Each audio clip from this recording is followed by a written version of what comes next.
একটি বছর পরে আবার ফিরে এলো মাহে রমজান। মুমিন হৃদয়ে পড়লো সাড়া, মুমিন হৃদয়ে পড়লো সাড়া, উঠলো জেগে নতুন প্রাণ। আসসালামু আলাইকুম ওয়া রাহমাতুল্লাহি ওয়া বারাকাতুহু। আলহামদুলিল্লাহ ওয়াসসালাতু ওয়াসসালামু আলা রাসূলিল্লাহ ওয়া আলা আলিহি ওয়া আসহাবিহি আজমাইন, আম্মা বাদ। সম্মানিত দর্শক, আপনারা যে যেখান থেকে আমাদের সাহরি ও রমাদান অনুষ্ঠানটি দেখছেন, সবাইকে স্বাগত জানাচ্ছি আমাদের এই অনুষ্ঠানে। আল্লাহ তাআলার কাছে আমরা দোয়া করি, আল্লাহ তাআলা আমাদের রমাদানের সকল ইবাদত, সাহরি গ্রহণ সহ সকল ইবাদত দয়া করে কবুল করে নিন। আমাদের অনুষ্ঠানে অনেকেই প্রশ্ন পাঠিয়েছেন, আমরা এ প্রশ্নগুলো আপনাদের সাথে অংশগ্রহণের মাধ্যমে আলোচনা করার চেষ্টা করব। আল্লাহ তাআলা তৌফিক দান করুন। এক ভাই প্রশ্ন পাঠিয়েছেন, যদি কেউ রমাদানের পুরো একদিন অনেক অংশ পার হয়ে গিয়েছে, রমাদান যে শুরু হয়েছে জানতে পারেননি, সেক্ষেত্রে তারা কি করবেন? এ ধরনের পরিস্থিতিতে যখনই তারা জানতে পারবেন যে রমাদান শুরু হয়েছে, অর্থাৎ রমাদানে চাঁদ দেখা গিয়েছে, চাঁদের ঘোষণা হয়েছে, কিন্তু কোনো কারণে কিছু মানুষ, ব্যক্তি বা গোষ্ঠী জানতে পারেননি, সেক্ষেত্রে তারা যখন জেনেছেন তখন থেকে বাকি দিন রোজা থাকবেন। তবে এটা তাদের রোজার ইবাদত পূর্ণ হবে না। পরবর্তীতে সিয়াম পালন শেষে তারা এই দিনের কাজা করবেন। অন্য একজন প্রশ্ন করেছেন, একজন 2 বছর রোজা রাখেননি, এখন এই রোজা কাজা করে দেওয়া তার জন্য সম্ভব হচ্ছে না, তিনি কি করবেন? সম্মানিত দর্শক, আসলে সম্ভব না হওয়াটা যদি শরীয়তের কোনো ওজরের কারণে হয়, অর্থাৎ তিনি রোজা রাখতে অক্ষম, শারীরিক সুস্থতা নেই, এক্ষেত্রে তিনি অপেক্ষা করবেন সুস্থ হওয়ার আশা থাকলে, সুস্থ হয়ে তিনি কাজা আদায় করবেন। আর যদি সুস্থতার আশা না থাকে তাহলে তিনি রোজার জন্য ফিদিয়া দান করবেন। আর যদি অক্ষমতা, আলসেমি হয় অথবা ভয় পাচ্ছেন, এটা শরীয়তে কোনো গ্রহণযোগ্য ওজর নয়। চাঁদ দেখার ক্ষেত্রে সাক্ষ্য, এটা একটা গুরুত্বপূর্ণ প্রশ্ন। এ বিষয়ে অনেকগুলো প্রশ্ন আমাদের সামনে রয়েছে। প্রথম কথা হলো, চাঁদ দেখা আমরা জানি রাসূলুল্লাহ সাল্লাল্লাহু আলাইহি ওয়াসাল্লাম বলেছেন, সুমু লিরুয়াতিহি ওয়া আফতিরু লিরুয়াতিহি, তোমরা চাঁদ দেখলে সিয়াম পালন শুরু করো এবং চাঁদ দেখলে ঈদ আদায় করো। এই যে রাসূলুল্লাহ সাল্লাল্লাহু আলাইহি ওয়াসাল্লামের নির্দেশনা, এটা কোনো একক বা ব্যক্তিগত নির্দেশনা নয়। ইসলামের সামাজিক এবং সামষ্টিক ইবাদতগুলো রাষ্ট্র এবং সমাজ নিয়ন্ত্রিত। কাজেই যে কোনো ব্যক্তি চাঁদ দেখবে, বাকি সবাই রোজা রাখবে, অথবা যে যেভাবে চায় রোজা রাখবে, এই ব্যবস্থা রাসূলুল্লাহ সাল্লাল্লাহু আলাইহি ওয়াসাল্লাম দেননি। এজন্য অন্য হাদিসে রাসূলুল্লাহ সাল্লাল্লাহু আলাইহি ওয়াসাল্লাম বলছেন, আস-সাওমু আউল ফিতরু ইয়াওমা আফতারান নাস ওয়াল আযহা ইয়াওমা ইযাহিন নাস আউল ইমাম। যেদিন সকল মানুষ ঈদুল ফিতর আদায় করবে সেদিনে ঈদুল ফিতর আদায় করতে হবে। যেদিন সকল মানুষ ঈদুল আযহা আদায় করবে, অথবা রাষ্ট্রপ্রধান যেদিন ঈদুল ফিতর ঈদুল আযহা আদায় করবেন, সেদিনেই সবাইকে ঈদুল ফিতর ঈদুল আযহা আদায় করতে হবে। অর্থাৎ রাষ্ট্র এবং সমাজকে নিয়েই এই উৎসবগুলো, এই ইবাদতগুলো পালন করতে হবে। আর এজন্যই চাঁদ দেখার পরে তার সাক্ষ্য দেওয়া এবং সাক্ষ্য গ্রহণ করার বিষয়টা ইসলামে অত্যন্ত গুরুত্ব দেওয়া হয়েছে। চাঁদ দেখার ক্ষেত্রে নারী পুরুষ সাক্ষ্য দিতে পারেন। এক্ষেত্রে যারা চাঁদ দেখবেন, চাঁদ দেখা কমিটি অথবা ম্যাজিস্ট্রেট অথবা কাজী, আঞ্চলিক কাজী, বিচারক, এদের কাছে যেয়ে তারা সাক্ষ্য দেবেন এবং এই সাক্ষ্য যদি সরকার গ্রহণ করেন, সরকারি ঘোষণার পরে সে দেশের মুসলমানেরা সিয়াম পালন করবেন। এ ব্যাপারে ব্যক্তিগতভাবে সিয়াম পালন করা, অথবা ব্যক্তিগত কেউ কাউকে বলেছে যে আমি চাঁদ দেখেছি, কাজেই ব্যক্তি হিসেবে তার সাক্ষ্য গ্রহণ করা, এটা চাঁদ দেখার ক্ষেত্রে সঠিক পদ্ধতি নয়। রাসূলুল্লাহ সাল্লাল্লাহু আলাইহি ওয়াসাল্লামের সময় থেকে চাঁদ দেখার সাক্ষ্য গ্রহণ করা হতো রাষ্ট্রীয়ভাবে। এক ভাই প্রশ্ন করেছেন, যদি কোনো ব্যক্তি অন্য দেশের চাঁদ দেখা অনুসরণ করেন, তাহলে সেই অন্য দেশের চাঁদ দেখা অনুসারে নিজের দেশের মানুষের সাথে ঈদ না করে পরে ঈদ করা তার জন্য বৈধ কিনা? সম্মানিত দর্শক, এই বিষয়টা আমরা একটু আগে বলছিলাম। চাঁদ দেখার ক্ষেত্রে আমরা একটা হাদিস অনেকেই জানি যে চাঁদ দেখে রোজা রাখো, চাঁদ দেখে ঈদ করো। কিন্তু এই চাঁদ দেখা প্রত্যেকে যার যার মতো দেখবে আর ঈদ করবে, একটা সমাজ জাতির মুসলমান এক একজন এক একভাবে ঈদ করবে, এই ব্যবস্থা ইসলামে অনুমোদন করা হয়নি। ইসলামের সামাজিক এবাদতগুলো, যেগুলো অনেক মানুষ একসাথে করে, এগুলো রাষ্ট্র এবং সমাজ নিয়ন্ত্রিত। আর এজন্যই রাসূলুল্লাহ সাল্লাল্লাহু আলাইহি ওয়াসাল্লাম বলেছেন, যেদিন সব মানুষ ঈদ করে তোমরা সেদিনই ঈদ করো, যেদিন রাষ্ট্রপ্রধান ঈদ করে সেদিনই ঈদ করো। আর এজন্যই আমরা বর্তমান সময়ে সারা বিশ্বে একদিন ঈদের দাবি করে অথবা সকল মুসলমানের মধ্যে ঐক্য সৃষ্টির আকাঙ্ক্ষায় একই দেশে একাধিক দিনে ঈদ পালনের মতো ন্যাক্কারজনক ঘটনা আমরা ঘটতে দেখছি বিভিন্ন মুসলিম দেশে, অমুসলিম দেশে বসবাসরত মুসলমানদের ভিতরে। সারা বিশ্বে একদিনে ঈদ সম্ভব কি অসম্ভব, এটা নিয়ে ওলামায়ে কেরাম আলোচনা করতে পারেন, পর্যালোচনা করতে পারেন, মতামত ব্যক্ত করতে পারেন। তবে আমাদের বুঝতে হবে আল্লাহ তাআলার দ্বীন অত্যন্ত সহজ। রাসূলুল্লাহ সাল্লাল্লাহু আলাইহি ওয়াসাল্লামের সময় থেকে বিভিন্ন দেশে বিভিন্ন দিনে ঈদ পালন হয়েছে। সাহাবীদের সময় যে হয়েছে এটা নিশ্চিত। রাসূলুল্লাহ সাল্লাল্লাহু আলাইহি ওয়াসাল্লামের সময়ে যোগাযোগ ব্যবস্থা কষ্টকর থাকলেও ঈদুল আজহার চাঁদ দেখে ৫-৭ দিনের ভিতরে তৎকালীন মুসলিম বিশ্বের এক প্রান্ত থেকে আরেক প্রান্ত খবর পৌঁছে দেওয়া খুবই সম্ভব ছিল। কিন্তু কখনোই রাসূলুল্লাহ সাল্লাল্লাহু আলাইহি ওয়াসাল্লাম এই ধরনের চেষ্টা করেননি। সাহাবীদের যুগে আমরা দেখি, যেটা সহিহ মুসলিম অন্যান্য গ্রন্থের হাদিস, সিরিয়াতে যেদিনে ঈদ হয়েছে মদিনাবাসী তার পরদিন ঈদ করেছে। সিয়াম যেদিনে সিরিয়ায় শুরু হয়েছে তার পরদিন তারা শুরু করেছেন। তারা রমাদান মাসের ভিতরেই খবর পেয়েছেন যে সিরিয়াতে একদিন আগে চাঁদ দেখা গিয়েছে। কিন্তু একদিন পরে ঈদ করার ভিতরে কোনো অকল্যাণ, কোনো সংহতি নষ্ট হচ্ছে অথবা মুসলমানদের কোনো ক্ষতি হচ্ছে, আগামীতে যেন এরকম না হয় সেজন্য কোনো সাবধানতামূলক পদ্ধতি অবলম্বন করা, সিরিয়াতে চাঁদ দেখলে সব দেশে জানিয়ে দেওয়া, এই ধরনের কোনো দাবি তারা করেননি। যুগে যুগে প্রত্যেক এলাকার মানুষেরা তাদের দেশের চাঁদ দেখার উপরে, তাদের এলাকার চাঁদ দেখার উপর নির্ভর করেছেন। কাজেই এক দেশের মানুষ অন্য দেশের চাঁদ দেখার উপরে নির্ভর করবেন, এটাই মূলত অবৈধ। রাসূলুল্লাহ সাল্লাল্লাহু আলাইহি ওয়াসাল্লাম বলছেন, আল ফিতরু ইয়াওমা আফতারান নাস, যেদিন মানুষেরা ঈদুল ফিতর আদায় করবে সেদিনেই ঈদুল ফিতর হবে।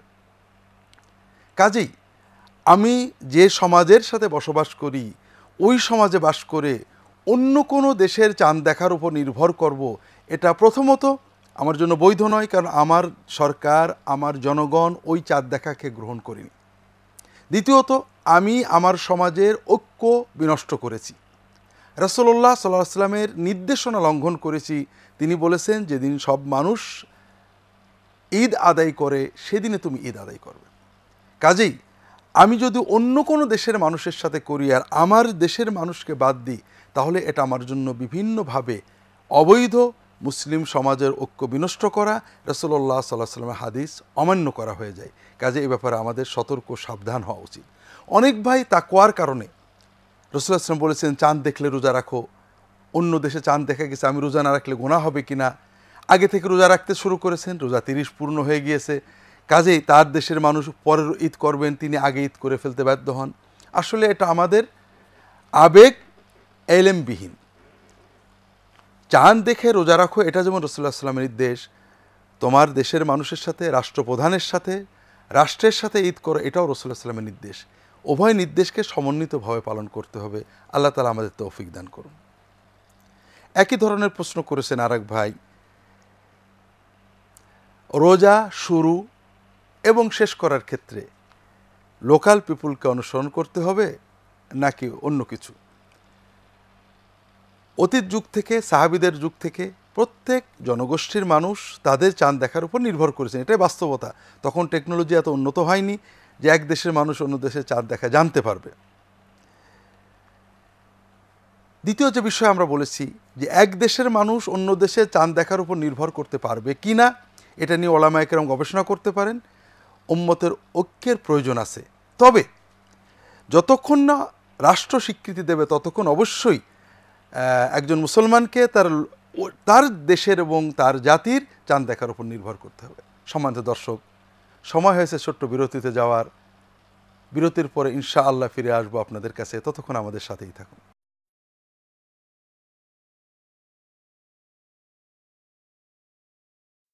আপনি কি হেরার আলোয় আলোকিত হতে চান? আপনি কি সুন্নার আলোকে জীবন গড়তে চান? প্রফেসর ডক্টর খন্দকার আব্দুল্লাহ জাহাঙ্গীর রচিত কোরআন সুন্না ভিত্তিক জীবন ঘনিষ্ঠ বইগুলো পড়ুন, সুন্দর জীবন গড়ুন। ইসলামী আকিদা, হাদিসের নামে জালিয়াতি, ইহয়াউস সুনান, রাহে বেলায়েত সহ আরও অনেক বই। কোরআন সুন্নার সাথে থাকুন, জীবন বদলে যাবে। যোগাযোগ আর সুন্না ট্রাস্ট 01715400640। আসসালামু আলাইকুম ওয়া রাহমাতুল্লাহি ওয়া বারাকাতুহু। সম্মানিত দর্শক, ফিরে এলাম বিরতির পর। আমরা রমাদান বিষয়ক, বিশেষ করে চাঁদ দেখা বিষয়ক কিছু প্রশ্ন আলোচনা করছিলাম। একবার প্রশ্ন করেছেন যে চাঁদ দেখা কি জরুরি? জি, রাসূলুল্লাহ সাল্লাল্লাহু আলাইহি ওয়াসাল্লাম চাঁদ দেখার সাথে সিয়াম পালনকে জুড়ে দিয়েছেন।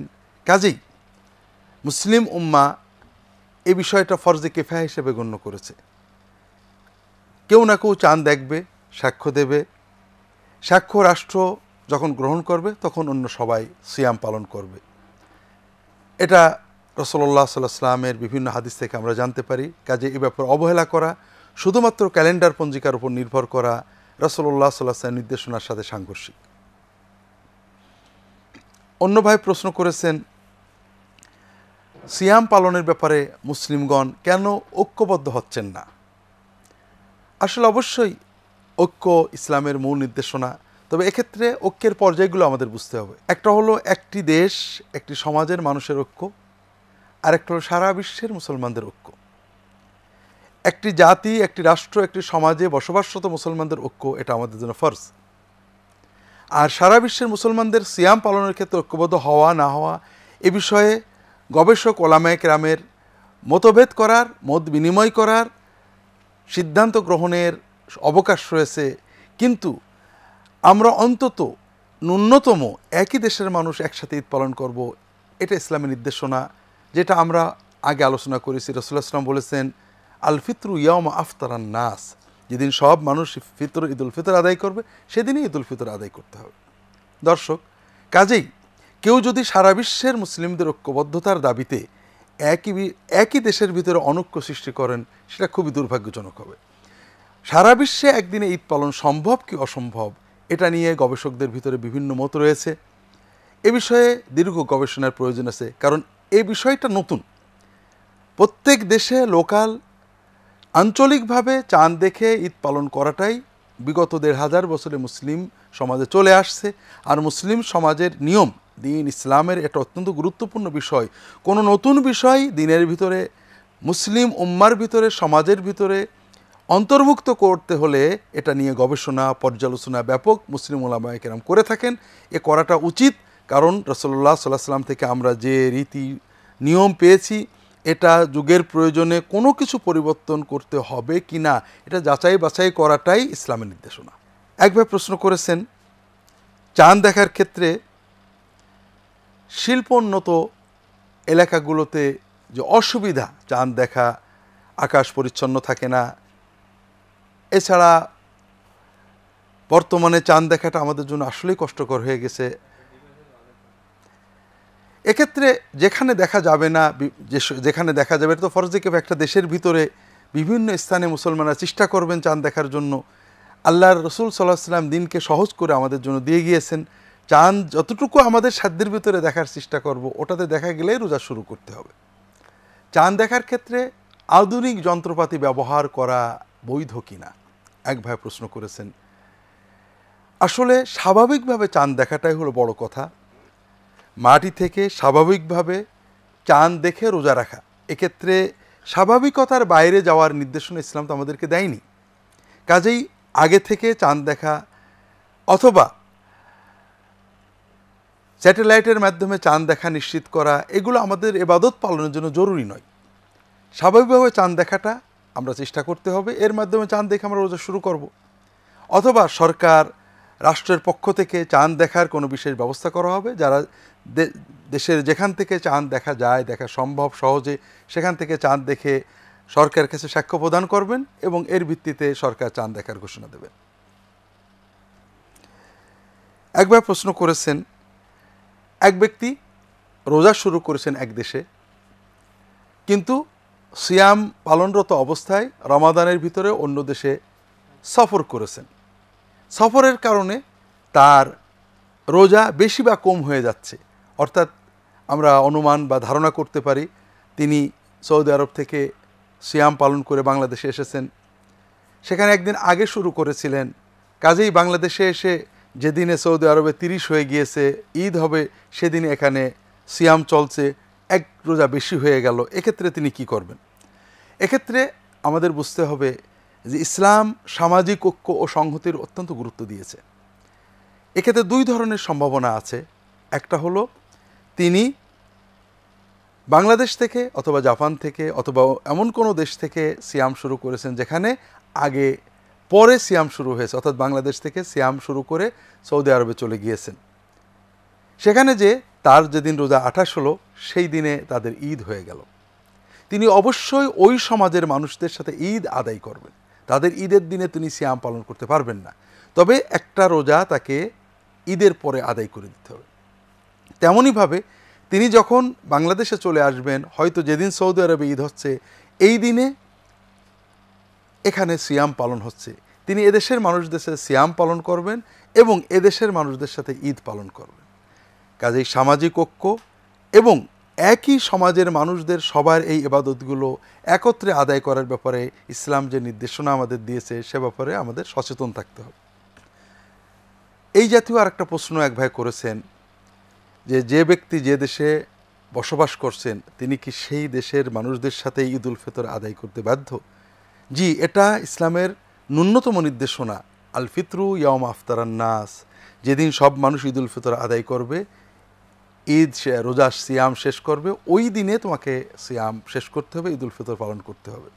না সারা বিশ্বের মানুষ হতে পারে অথবা অন্তত আমার দেশের মানুষ, কিন্তু সারা বিশ্বের মানুষের নামে আমার দেশের মানুষের সাথে বৈপরীত্যে যাওয়া, ঐক্য বিনষ্ট করা মুমিনের জন্য বৈধ নয়।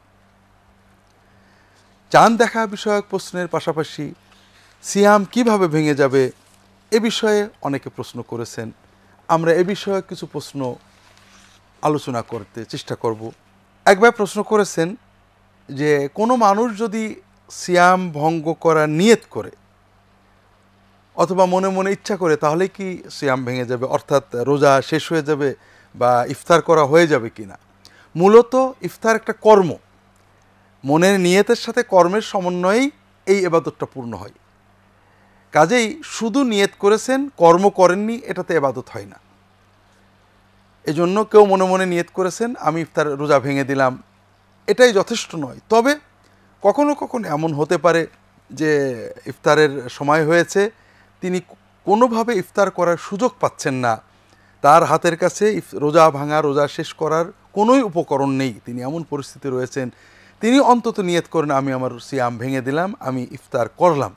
এটা অন্তত রাসূলুল্লাহ সাল্লাল্লাহু আলাইহি ওয়াসাল্লামের যে নির্দেশনা, দ্রুত ইফতার করার নির্দেশনা, এটা পালনের জন্য আমাদের একটা ধাপ এগিয়ে যাওয়া হবে। কেউ যদি নিজের দেহের ভিতরে আঙুল ঢুকিয়ে দেন, সিয়াম ভাঙবে কি না? সিয়াম ভাঙার মূল কারণ পানাহার বা পানাহারের হুকুমে যেটা রয়েছে, অর্থাৎ আমাদের খাদ্য পাকস্থলিতে খাদ্য পানীয় প্রবেশ করানো।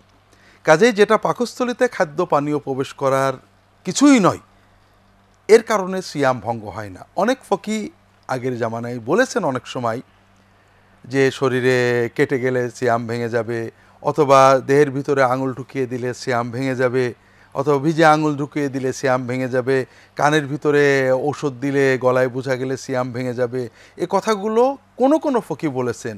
কিন্তু ফকিদের সঠিক এবং সুচিন্তিত মত হলো পানাহারের বিধানে আসে না এমন কোনো কর্মে সিয়াম ভাঙবে না।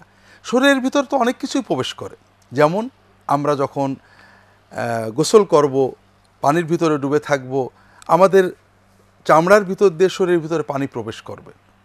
আমরা যখন কুলি করব, কুলি করে শেষ করে দেবো, কিছু পানি গালের ভিতরে থেকে যাবে, যেটা আস্তে আস্তে ভিতরে চলে যাবে। এগুলো নিয়ে আমাদের চিন্তা করার কোনো বিষয় নেই। এজন্য পানাহারের হুকুমে নয়, এই জাতীয় কর্মের মাধ্যমে সিয়াম ভাঙে না। এক ভাই প্রশ্ন করেছেন, রামাদানে কোনো এক ব্যক্তি মুয়াজ্জিনের সুর নকল করে মাগরিবের সময়ে বা কিছু আগে আজান দিচ্ছেন, তার বাড়ির মানুষেরা ভুল করে মনে করেছে সত্যি মাগরিবের আজান হয়ে গেছে, তারা ইফতার করেছেন, এক্ষেত্রে কি হবে? এক্ষেত্রে তারা যেহেতু সময়ের আগে ইফতার করেছেন, ওই রোজাটা পরে তাদেরকে কাজা করতে হবে। এক ভাই প্রশ্ন করেছেন, রোজা অবস্থায়, সিয়াম পালন অবস্থায় চোখের ড্রপ ব্যবহার করার বিধান কি? জি, চোখের ড্রপ, কানের ড্রপ এগুলো ব্যবহার করা যাবে। এগুলোর কারণে সিয়াম ভঙ্গ হবে না। আর এমনকি কানের ঔষধ, চোখের ঔষধের স্বাদ যদি গলায় বোঝা যায় তাহলেও সিয়াম ভঙ্গ হবে না, কারণ এগুলো পানাহারের কোনো বিধানের অন্তর্ভুক্ত নয়। পান বা আহারের কোনো পথও কান বা না মানে চোখ নয়। এজন্যই চোখ বা কানে কোনো ঔষধ ব্যবহার করলে এর কারণে সিয়াম ভঙ্গ হবে না। এমনকি ঔষধ গলায় অনুভব করলেও ঔষধের স্বাদ, এর কারণে সিয়াম ভঙ্গ হবে না। একবার প্রশ্ন করেছেন, রমাদানে সাহারিতে পানাহার থামাতে হবে কখন? আল্লাহ তাআলা কোরআন কারিমে বলেছেন, কুলু আশরাবু হাত্তা ইয়াতাবায়্যানা লাকুমুল খায়তুল আবিয়াদু মিনাল খায়তুল আসওয়াদি মিনাল ফাজর। সুবে সাদেকের সাদা সুতা কালো সুতার ভিতর থেকে যখন প্রকাশ পেয়ে যায় তখনই তোমরা পানাহার বন্ধ করে দেবে। আর সুবে সাদেকের প্রকাশের সঙ্গে সঙ্গেই ফজরের ওয়াক্ত হয়, কাজেই ফজরের আজানের সাথে সাথেই আমাদের পানাহার বন্ধ করতে হবে। পানাহার আর চালিয়ে যাওয়ার কোনো সুযোগ নেই। সুবে সাদেক প্রকাশ পেয়েছে, পানাহার বন্ধ করে দিতে হবে। আর সাধারণভাবে রমাদান মাসে মুয়াজ্জিনেরা সুবে সাদেকের শুরুতেই আজান দেন, আগে দেন না, পরেও দেন না। এজন্য আমাদের সবচেয়ে বড় বিষয় সুবে সাদেক হয়েছে কিনা, ফজরের ওয়াক্ত হয়েছে কিনা, হয় ঘড়ি দেখে, ক্যালেন্ডার দেখে, আজানের মাধ্যমে নিশ্চিত হলে এরপরে আর খাওয়া যাবে না, খাওয়া বন্ধ করে দিতে হবে। আজানের সময় যদি খাবার পাত্র হাতে থাকে, তিনি খাবার আগেই আজানের সঙ্গে সঙ্গে খাবার শেষ করে পাত্র রেখে দেবেন, খাবার আর তিনি চালিয়ে যেতে পারবেন না। এটা আজানের পরে সুবে সাদেক প্রকাশ পাওয়ার পরে খাওয়ার বলে গণ্য হবে এবং এটা রোজা নষ্ট করে দেবে। সিয়াম পালনরত ব্যক্তি ইনহেলার ব্যবহার করতে পারবেন কিনা? আসলে ইনহেলারের বিভিন্ন পর্যায়ে রয়েছে। আমরা আগেই বলেছি, সিয়াম ভঙ্গ হবে আমাদের পাকস্থলীতে খাদ্য পানীয় গেলে। যে সকল ইনহেলারের মাধ্যমে তরল লিকুইড খাদ্য পানীয় আমাদের পাকস্থলীতে যায়, এটা সিয়াম ভাঙবে বলে অধিকাংশ ফকি মত প্রকাশ করেছেন। আর যার বাতাস শুধু ফুসফুসে যায়, এগুলোর মাধ্যমে সিয়াম ভঙ্গ হবে না। এগুলো ইনহেলারের প্রকৃতি, এটার ব্যবহার পদ্ধতি, ডাক্তাররা এ বিষয়গুলো আমাদের জানাতে পারবেন। আমাদের চেষ্টা করতে হবে এ ব্যাপারে সতর্ক হওয়ার, বিশেষ করে যারা নিয়মিত ইনহেলার ব্যবহার করেন তারা যদি সুবে সাদেকের পূর্বে, সাহারির পরে এক ডোজ ব্যবহার করেন, সাধারণত তারা ইফতার পর্যন্ত চলতে পারেন। এরপরও যারা ইনহেলার ব্যবহার করতে বাধ্য হন তারা ডাক্তারদের কাছে পরামর্শ নেবেন। সর্বোপরি যদি এমন হয় কারণ ইনহেলার ব্যবহারের প্রয়োজন হয়েছে, তিনি সিয়ামরত আছেন, ব্যবহার না করলে অসুস্থ হয়ে পড়বেন, তিনি অবশ্যই ব্যবহার করবেন। এক্ষেত্রে তার রোজা কাজা করা রাখবে কিনা এ ব্যাপারে ফকিদের, ওলামায়ে কেরামের মতভেদ রয়েছে। অনেক ফকি বলেছেন ইনহেলার যেহেতু পানাহারের বিধানে নয়, এটাতে সিয়াম ভাঙবে না। অন্যরা বলেছেন যদি ইনহেলারের ঔষধ এর সাথে কোনো তরল লিকুইড পেটে যায়, অর্থাৎ পাকস্থলীতে যায়, তাহলে ভাঙবে, আর নইলে ভাঙবে না। এক ভাই প্রশ্ন করেছেন, কেউ যদি ভুলক্রমে পানাহার করেন তাহলে তার সিয়ামের বিধান কি? ভুল করে পানাহার করলে সিয়াম নষ্ট হয় না, মনে হওয়ার সঙ্গে সঙ্গে পানাহার বন্ধ করে দিতে হবে এবং ওই সিয়াম স্বাভাবিকভাবে পালন করে যেতে হবে। সম্মানিত দর্শক, এ পর্বে আর আলোচনা করার সময় নেই। পরবর্তী কোনো পর্বে আপনাদের সাথে দেখা হবে এই আশা নিয়ে আজকের পর্ব এখানেই শেষ করছি। ওসল্লাল্লাহু আলা মুহাম্মাদিন নবিয়্যিল উম্মি ওয়া আলা আলিহি ওয়া আসহাবিহি আজমাইন। ওয়াসসালামু আলাইকুম ওয়া রাহমাতুল্লাহি ওয়া বারাকাতুহু।